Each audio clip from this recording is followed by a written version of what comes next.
Good morning. देखो भाई, आज का टॉपिक क्या रहेगा हमारा? भारत का भूगोल। ठीक है, ज्योग्राफी के बारे में पढ़ना है। ठीक है, भारत का भूगोल के बारे में पढ़ना है। इस टॉपिक को थोड़ा सा हमने क्या करना है, इसके बारे में थोड़ी बेसिक नॉलेज ले लेते हैं। नमस्कार, बैठो। देखिए, लोगों में सबसे ज़्यादा भ्रम क्या है, स्टूडेंट्स जितने भी होते हैं सबको ये लगता है कि ज्योग्राफी जो एक कठिन सब्जेक्ट है, लेकिन हमको इसको कठिन नहीं बनाना है। ठीक है, देखिए, अगर आपके एग्ज़ाम के पॉइंट ऑफ व्यू से मैं देखता हूँ तो हमारे पास फिजिकल ज्योग्राफी के बारे में ज़्यादा हमको डिटेल लेनी है। ठीक है, भारत की जो फिजिकल ज्योग्राफी है, जैसे आपके पर्वत हो गए, पठार हो गए, ठीक है, इसके बारे में हमने क्या करना है, ज़्यादा डिटेल से पढ़ना है। ठीक है, आज हम शुरुआत करते हैं, बेसिक सी नॉलेज एक भारत के बारे में ले लेते हैं। ठीक है, बेसिक सी एक नॉलेज भारत के नाम के बारे में पढ़ते हैं। पहले नाम की उत्पत्ति कैसे होती है। ठीक है, नाम की उत्पत्ति देखना बेटा, जीरो से ले जा रहा हूँ बिल्कुल, और जितना भी आपके एग्ज़ाम के पॉइंट ऑफ व्यू से इम्पोर्टेंट है सब कराऊंगा। ठीक है, और जो मैं कह रहा हूँ उसको थोड़ी देर ध्यान से सुनो सब। देखो, आपको सबको पता है कि हमारे देश भारत के कितने नाम है भाई? नाम पता है आप लोगों को? कितने नाम है?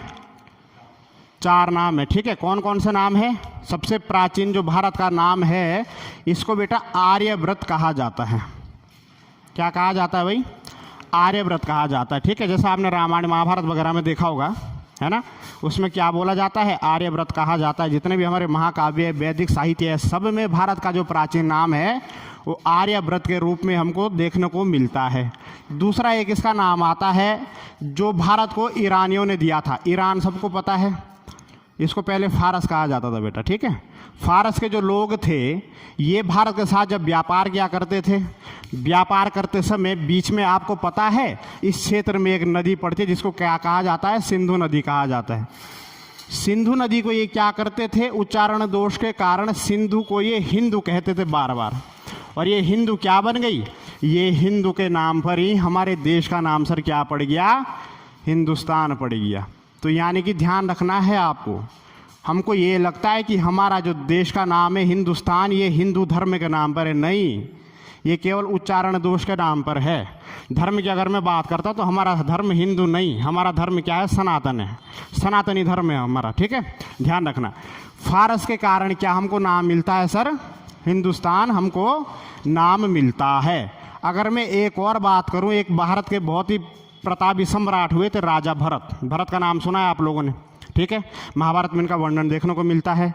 उत्तराखंड से भी इनका संबंध रहा है। दुष्यंत और शकुंतला की प्रेम कहानी उत्तराखंड में हुई थी। ठीक है, इनके नाम पर, राजा भरत के नाम पर भारत का नाम क्या पड़ा था? भारत वर्ष पड़ा था। और एक बहुत ही महत्वपूर्ण, यहाँ से बच्चे बहुत ज़्यादा कंफ्यूज रहते हैं बेटा, ये ध्यान रखना। हमें ये लगता है कि भारत का जो नाम है इंडिया, ये अंग्रेजों की देन है।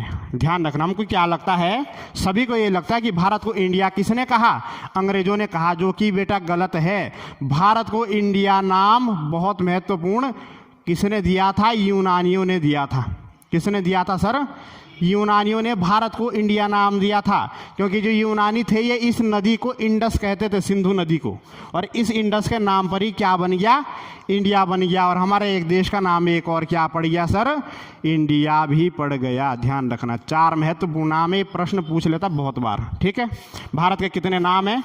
4। आर्यव्रत, हिंदुस्तान, बाकी क्या है? भारतवर्ष और इंडिया। ध्यान रखना, ये तो पहला आपका टॉपिक इतना है भाई, नाम उत्पत्ति के बारे में हमने थोड़ा सा देख लिया। ठीक है, दूसरा देखिए, अगर आप अपना अपना मैप देखो, सब मैप देखो, सब खोलो अपना अपना, में जो मैंने मंगाया था देखना, और ये वर्ल्ड मैप को भी देखते रहो वहाँ पर। देखिए, इस पूरे भूभाग के जो हमारा जो देश है, इसके आसपास का भी अगर मैं एरिया की बात करूँ तो ध्यान रखना, हमारे इस देश के उत्तर में क्या पड़ता है सर? हिमालय पड़ता है। क्या पड़ता है? हिमालय पड़ता है, हिमालय पर्वत। अगर मैं इसकी बात करता हूँ, उत्तर पश्चिम की बात करता हूँ, इस क्षेत्र में यहाँ पर हिंदू कुश पर्वत है सर। हिंदू कुश और सुलेमान पर्वत श्रेणी इसको कहा जाता है। सुलेमान और हिंदू कुश पर्वत श्रेणी। अगर मैं पूरब की बात करता हूँ, पूरब में पूर्वांचल की पहाड़ियाँ इसको कहा जाता है, पूर्वांचल की पहाड़ियाँ। देखिए, ये है आपका हिमालय का ही पार्ट, लेकिन इसको क्या कहा जाएगा, पूर्वांचल की पहाड़ियाँ कहा जाएगा। और अगर मैं दक्षिण की बात करता हूं तो दक्षिण में आप सबको पता है क्या है सर, इंडियन ओशियन है, हिंद महासागर है। ठीक है, मैं यहां पर क्या कहना चाह रहा हूं बेटा, इसको समझना। देखिए, इस पूरे भूभाग के जिसके पूर्व में पूर्वांचल की पहाड़ियां है, जिसके उत्तर पश्चिम में हिंदुकुश पर्वत है, उत्तर में हिमालय, दक्षिण में हिंद महासागर है, इस पूरे भाग को बेटा भारतीय उपमहाद्वीप कहा जाता है। भारतीय उप महाद्वीप कहा जाता है, इंडियन सब कॉन्टिनेंट कहा जाता है। और भारतीय उपमहाद्वीप के अंतर्गत 5 देश देखने को हमको मिलते हैं। समझ रहे हो हमको, ये देखिए यहाँ पर कहने का मतलब क्या है कि जो ये भारतीय उपमहाद्वीप है, इस पूरे भूभाग के अंतर्गत 5 देश हमको देखने को मिलते हैं। देखिए, बंटवारा तो बाद में हुआ, पाकिस्तान भी बाद में बना, बांग्लादेश भी बाद में बना। ठीक है, कौन कौन से देश हैं, प्रश्न बहुत बार पूछ लेता है।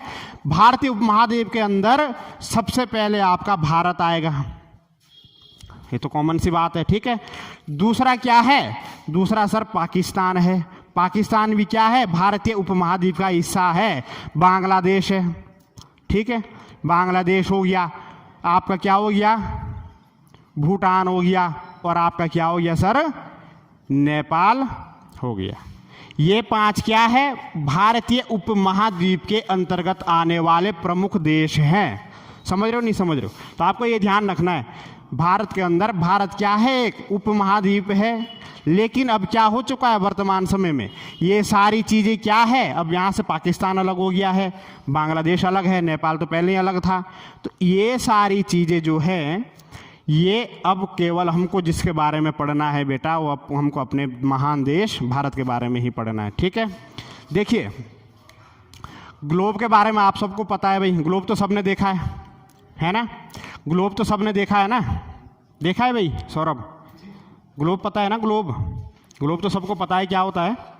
देखिए, ग्लोब में आपने देखा होगा, एक क्या है, एक काल्पनिक मानक माना जाता है, ग्लोब को काल्पनिक मानक माना जाता है। देखिए, ग्लोब के बीचों बीच एक लाइन गुजरती है, जिसको बेटा क्या कहा जाता है, 0 डिग्री पर एक गुजरती है, इसको विषुवत लाइन भी कहा जाता है, विषुवत रेखा भी कहा जाता है, भूमध्य रेखा भी कहा जाता है, और इसको एक और नाम से भी जाना जाता है, क्या, कैप्रिकॉन, सॉरी इक्वेटर, इक्वेटर भी इसको कहा जाएगा इंग्लिश में। ठीक है, इक्वेटर कहाँ से गुजरती है, ग्लोब के 0 डिग्री लाइन से गुजरती है। नॉर्थ में एक लाइन और गुजरती है, इसको कहा जाता है कर्क रेखा। ठीक है, क्या कहा जाता है, कर्क रेखा। इसको किस नाम से जाना जाएगा, इंग्लिश में ट्रॉपिक ऑफ कैंसर कहा जाएगा इसे। ठीक है, दूसरी आपको पता है नीचे कौन सी गुजरती है, मकर रेखा गुजरती है, ट्रॉपिक ऑफ कैप्रिकॉन कहा जाएगा मकर रेखा को। समझना इसको अच्छे से, यहां पर क्या कहना चाह रहा हूं, कर्क रेखा बेटा 23.5 डिग्री पर गुजरती है, मकर रेखा भी 23.5 डिग्री पर गुजरती है। जब वर्ल्ड ज्योग्राफी पढ़ाऊंगा तो डिटेल से बताऊंगा ये सारी चीज़, अभी बस समझ लो। देखिए, कहने का मतलब ये है कि जो ये भूमध्य रेखा है, 0 डिग्री लाइन है, भारत इसके ऊपर स्थित है, यहाँ पर इस क्षेत्र में उत्तर में स्थित है भूमध्य रेखा के। कर्क रेखा भारत को काटती है, कर्क रेखा से हमारे देश 8 देश हमारे कर्क रेखा से गुजरते हैं, ध्यान रखना। समझ रहे हो नहीं समझ रहे हो, ये सारी चीज़ें क्या है, यानी कि भारत का अगर मैं विस्तार की बात करूं तो नीचे से ऊपर को जो ये जाएगा, इसको कहा जाता है, ये जो लाइनें होती है इसको क्या कहा जाता है सर, इसको क्या कहा जाएगा, इसको कहा जाएगा अक्षांशीय रेखा। क्या कहा जाएगा, अक्षांशीय रेखा कहा जाएगा भाई। ठीक है, और जो ये इसके बाद जो ये खड़े में गुजरती है, ऐसे ऐसे, ये इस तरीके से, इसको क्या कहा जाएगा बेटा, वेरी गुड, देशांतर रेखा कहा जाएगा। तो भारत की स्थिति की हमने बात देख ली है। अब हम क्या करते हैं, डायरेक्ट हम भारत पर आते हैं। ग्लोब में मैंने आपको भारत बता दिया है। ठीक है, भूमध्य रेखा पे कहाँ पर पड़ता है बेटा, उत्तर में पड़ता है। अपना अपना मैप देखो सब, ठीक है। और सबसे पहले आप आ जाओ हमारे उत्तर के क्षेत्र में। अब हम भारत में घुस रहे हैं। ये सारी चीज़ें मैं आपको किस में बताऊंगा, वर्ल्ड ज्योग्राफी में डिटेल से बताऊंगा। अभी हमने स्थिति के बारे में देख लिया है, अवस्थिति के बारे में भारत की। अब हम क्या करेंगे, आज अपने भारत के बारे में पढ़ना शुरू करते हैं। सारी चीज़ें हैं महत्वपूर्ण तथ्य आपको बताऊंगा, जो आपके एग्जाम के पॉइंट ऑफ व्यू से बहुत ही महत्वपूर्ण रहेंगे। देखना, भारत के विस्तार के बारे में अगर मैं बात करूँ तो बेटा ध्यान रखना, भारत का जो सबसे उत्तरी जो पॉइंट है उत्तर में क्या है हमारा, जम्मू कश्मीर है। पहले राज्य था, वर्तमान में क्या बन गया है, केंद्र शासित प्रदेश बन गया है। यहाँ से ज्योग्राफी जो है थोड़ी हमको हट के पढ़नी है अब, क्योंकि कुछ बहुत सारा डेटा जो चेंज हो चुका है अब, ठीक है। पहले हम पढ़ते थे कि 17 देश क्या बनाते हैं, स्थलीय सीमा बनाते हैं दूसरे देशों से। अब ये क्या है, जम्मू कश्मीर, ये बन गया है क्या, ये बन गया है यूनियन टेरिटरी, केंद्र शासित प्रदेश बन गया है। अब हमको ये भी पढ़ना है कि केंद्र शासित प्रदेश भी है 2 जो अंतर्राष्ट्रीय सीमा बनाते हैं। इस तरीके से चेंज हो जाएगा सारा मामला। देखिए अपने अपने नक्शे में लिखना शुरू करो, ऊपर जहाँ पर मैं बना रहा हूँ इस जगह पर आ जाओ। यहाँ पर भारत का सबसे उत्तरी बिंदु है। इस बिंदु को कहा जाता है बेटा इंदिरा कॉल। क्या कहा जाता है, इंदिरा कॉल। कहाँ पड़ता है बेटा, ये जम्मू कश्मीर में पड़ता है। कितने डिग्री पर है, 37 डिग्री। 37 डिग्री 6 मिनट इसको पढ़ेंगे, लेकिन मोटे मोटे तौर पर आप कितना ध्यान रखो, सिर्फ 37 डिग्री पर कौन सा बिंदु है, इंदिरा कॉल, भारत का सबसे उत्तरी बिंदु, ठीक है। वहां पर लिखते रहो फटाफट, वहां पर पॉइंट लगाओ और लिखते रहो, ठीक है।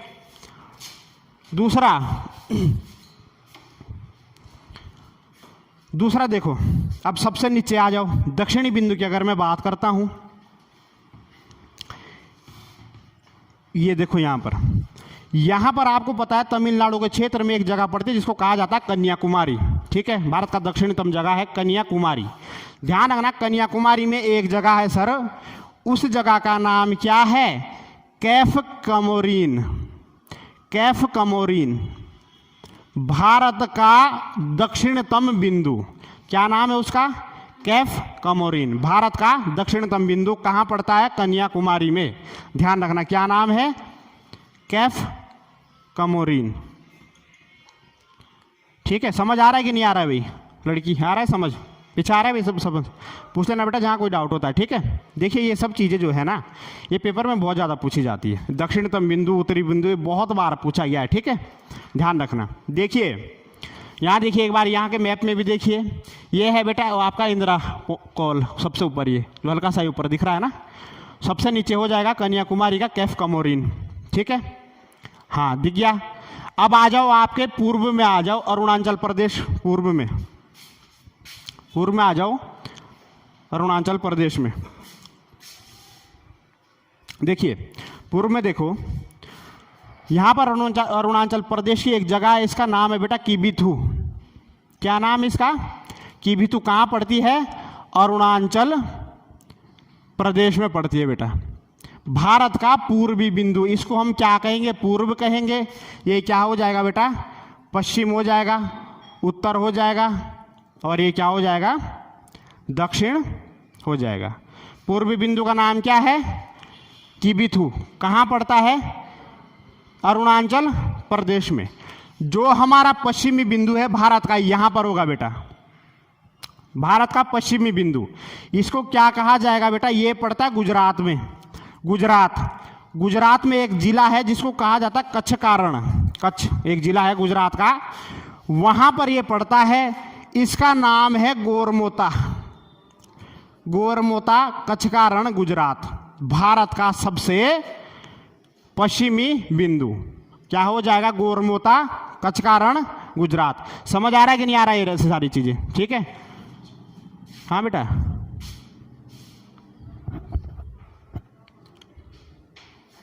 आ जाओ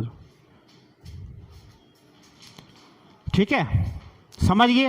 एक बार फिर से इसको रिवाइज करो पीछे बेटा। इंदिरा कॉल क्या है, उत्तरी बिंदु है। भारत का कितने डिग्री पर है, 37 डिग्री 6 मिनट पर। इसको मिनट भूल जाओ, इतना नहीं आएगा। 37 डिग्री ध्यान रखो। ये बेटा कितना है, 8 डिग्री पर। ये कितना है, 67 डिग्री पर। और ये कितना है, 97 डिग्री पर, ठीक है, सॉरी 68 डिग्री पर है, ठीक है, 68 डिग्री पर और 97 डिग्री पर। ध्यान रखना बेटा, ज्योग्राफी पढ़ रहे हैं, ठीक है, भारत का भूगोल पढ़ रहे हैं, पहली क्लास है आज ज्योग्राफी की, ठीक है। हम क्या पढ़ रहे हैं, भारत का विस्तार पढ़ रहे हैं। तो हमारा जो देश है भारत, आपको पता है जो उत्तर में कौन सा राज्य है, जम्मू कश्मीर, अब क्या बन चुका है, केंद्र शासित प्रदेश बन चुका है। पहले क्या था, राज्य हुआ करता था। तो हमारा जो उत्तरी बिंदु है ये कहाँ पड़ता है, जम्मू कश्मीर में। इंदिरा कॉल इसका नाम है, ठीक है, जम्मू कश्मीर में इंदिरा कॉल नाम। फटाफट इसको रिवाइज करो एक बार, बताते रहो फटाफट। भारत का क्या है, उत्तरी बिंदु क्या है, फटाफट तेज बोलो, तेज, खाना खा, इंदिरा कॉल। दूसरा क्या है, पश्चिमी क्या है, पश्चिमी आ जाओ, गुजरात का गौरमोता, कच्छ का रण गुजरात। दक्षिणी क्या है, कैफ कमोरिन कन्याकुमारी। और पूर्वी क्या है, अरुणाचल प्रदेश की बीतू। समझ रहे हो नहीं समझ रहे हो? ये क्या हो गया, देखिए अगर मैं बात करता हूं इसकी क्या, और एक चीज और देखिए, यहां पर देखो अपने अपने नक्शे में सब देखो, यहां पर कुछ आपको छोटे छोटे द्वीप दिखाई देंगे। ये इसको क्या कहा जाता है बेटा, अंडमान निकोबार द्वीप समूह। क्या कहा जाता है, अंडमान निकोबार द्वीप समूह कहा जाता है भाई, ठीक है। देखिए क्वेश्चन कैसे घुमाता है एग्जामिनर। अगर बेटा प्रश्न बनता है भारत का सबसे दक्षिणतम बिंदु मुख्य भूमि पर, यह भारत की क्या है, मुख्य भूमि है, तब क्या हो जाएगा, कैफ कमोरिन। मुख्य भूमि है ना भारत की, भारत का सबसे दक्षिणतम बिंदु क्या है मुख्य भूमि पर, कैफ कमोरिन, ठीक है। अगर आपसे पूछ ले कि भारत का सबसे दक्षिणी बिंदु मुख्य भूमि से दूर, अंडमान निकोबार मुख्य भूमि में नहीं आता है, ये क्या है, अलग है, ठीक है। तो क्या हो जाएगा, इसको कहा जाता है पिगीमिलियन पॉइंट। पिगीमिलियन पॉइंट क्या काम है, पिगीमिलियन पॉइंट कहा जाता है, ठीक है। इसको एक और नाम से भी जाना जाता है, इंदिरा पॉइंट भी कहा जाता है, इंदिरा पॉइंट भी कहा जाता है। एक और नाम से भी जाना जाता है, पारसन पॉइंट भी इसको बेटा कहा जाता है। ये 2004 में डूब गया था, 2004 में ये क्या हो गया था, डूब गया था समुद्र के अंदर, लेकिन वर्तमान में फिर अस्तित्व में आ चुका है। देखिए क्वेश्चन को समझिए, मुख्य भूमि पर भारत का सबसे दक्षिणतम बिंदु कैफ कमोरिन कन्याकुमारी, मुख्य भूमि से दूर क्या हो जाएगा, पिगीमिलियन पॉइंट या इंदिरा पॉइंट इसको कहा जाता है, ठीक है। अगर मैं बात करूं, ये प्रश्न अभी आया था रेलवे के एग्जाम में भी पूछा गया था, और उत्तराखंड के ग्रुप सी में भी एक बार पूछा गया क्वेश्चन है कि भारत का मुख्य भूमि से दूर दक्षिणतम बिंदु अंडमान निकोबार के किस जगह पर है। तो देखिए अंडमान ये ऊपर वाला है, इसको कहा जाता है अंडमान, और नीचे है निकोबार। इसको मैं डिटेल से पढ़ाऊंगा जब भारत के द्वीप के बारे में पढ़ाऊंगा। निकोबार को 3 पार्ट में डिवाइड करते हैं, लघु निकोबार, मध्य निकोबार और बृहद निकोबार। तो ध्यान रखना जो सबसे नीचे का जो क्षेत्र इसको बोला जाता है क्या, ग्रेट निकोबार या बृहद निकोबार। तो ध्यान रखना इंदिरा पॉइंट या पिगीमिलियन पॉइंट कहां पर है, इंदिरा पॉइंट कहां पर है बेटा, ग्रेट निकोबार में। ये क्वेश्चन ध्यान रखना, ठीक है। चलो अब इसको छापना।